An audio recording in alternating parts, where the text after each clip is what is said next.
Hello friends, welcome to my YouTube channel Law Time. This is Harsha Mahajan and today I am going to discuss about chapter 5 of CRPC.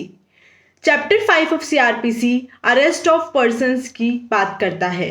Arrest कैसे होगा, police officer कब arrest कर सकता है, जजेस कब arrest कर सकते हैं, प्राइवेट पर्सन कब अरेस्ट कर सकता है, ये सारी बातें इस चैप्टर में दी है।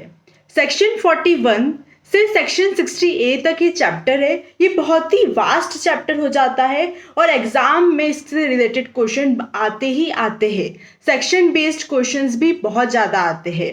तो अगर हम इसको एक ट्रिक से, अगर हम इसे एक पूरे फ्लो से समझेंगे तो ये इसे याद करना बहुत ईजी हो जाएगा।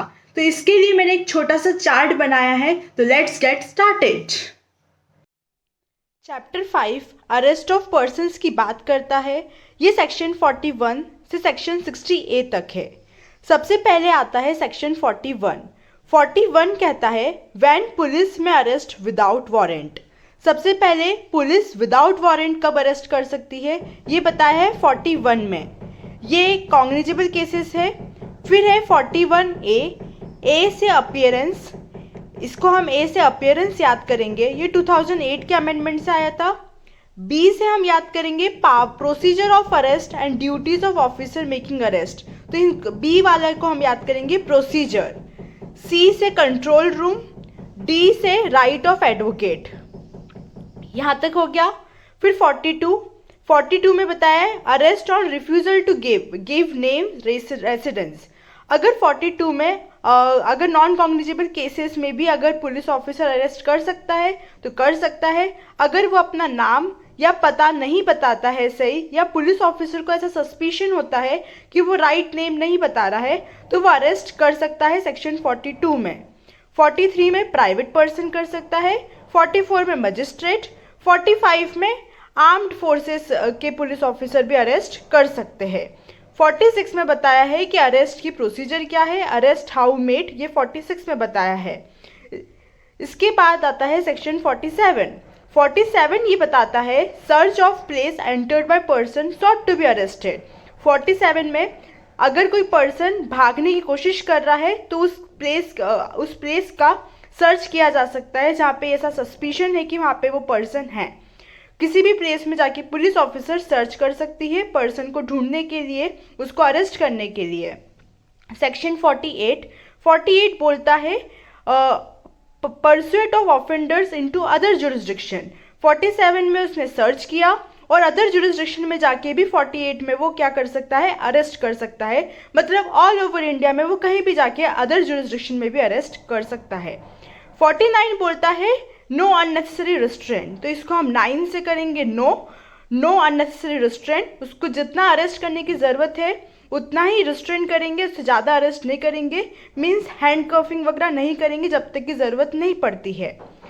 सेक्शन 50 बोलता है person arrested to be informed of grounds. अब इसको 50 में अरेस्ट कर लिया, अब इसको गाड़ी में बैठा के क्या करेंगे, अब इसको बताएंगे कि क्या क्या आपके ग्राउंड से क्या क्या अरेस्ट है, आपको बेल मिल सकती है, ये सारी चीज़ें उसको 50 में बताएंगे। 50 में वो बोलेगा कि मेरे फ्रेंड जो है उसको तो बता दो, तो सेक्शन 50A में उसके फ्रेंड को बताएंगे। फिर आता है 51 बोलता है कि उसको आप जेल लेकर आ गए, जेल लाने के बाद उसका सर्च करेंगे कि उसके पास कुछ वेपन वगैरह तो नहीं है, वो पूरे जेल को या पूरे थाने को तो नहीं उड़ा देगा, तो 51 में उसका सर्च करेंगे।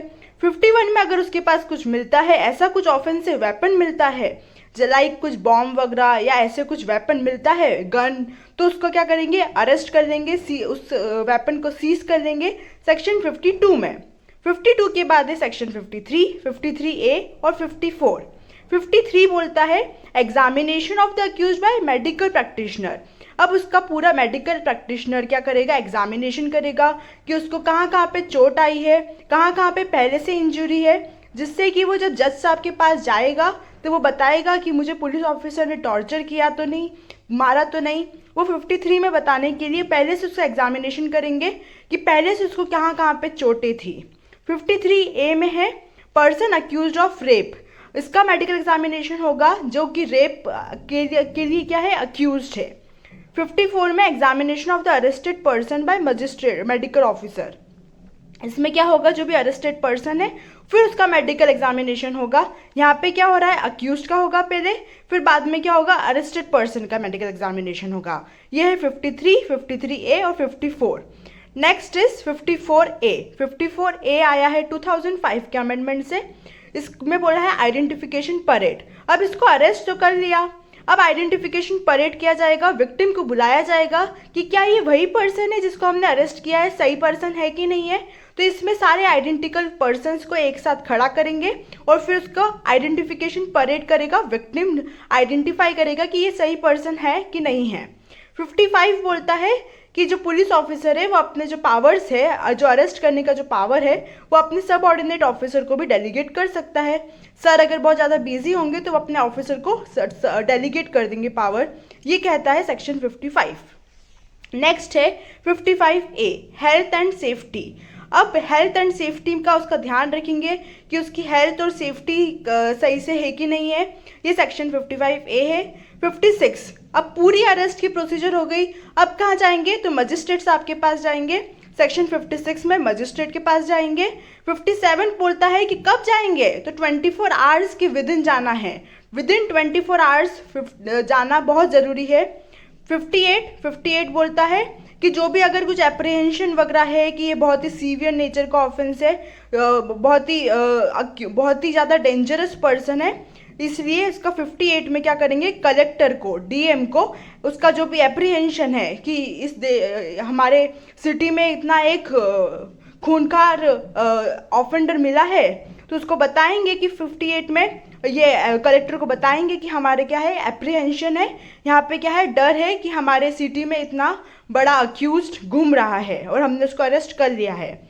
59 बोलता है, अब पूरा अरेस्ट कर लिया, 59 में ही बोलता है कि उसको क्या कर देंगे, डिस्चार्ज कर देंगे। 60 में बोला है रीटेक, अगर वो भाग जाता है तो फिर से उसको रीटेक करेंगे।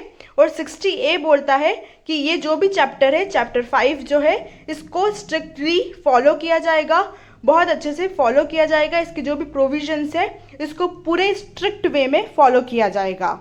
ये पूरा chapter 5 of arrest of person को मैंने शॉर्ट में बताने की कोशिश करी है, सेक्शन 41 से 60A तक। अगर आप इसको ऐसे स्टोरी फॉर्म में याद करेंगे तो आपके लिए बहुत इजी हो जाएगा याद करना। दैट्स इट फॉर टुडे, फिर मिलेंगे नेक्स्ट वीडियो में, तब तक के लिए ध्यान रखिए, खुशियाँ बांटते रहिए, बाय बाय।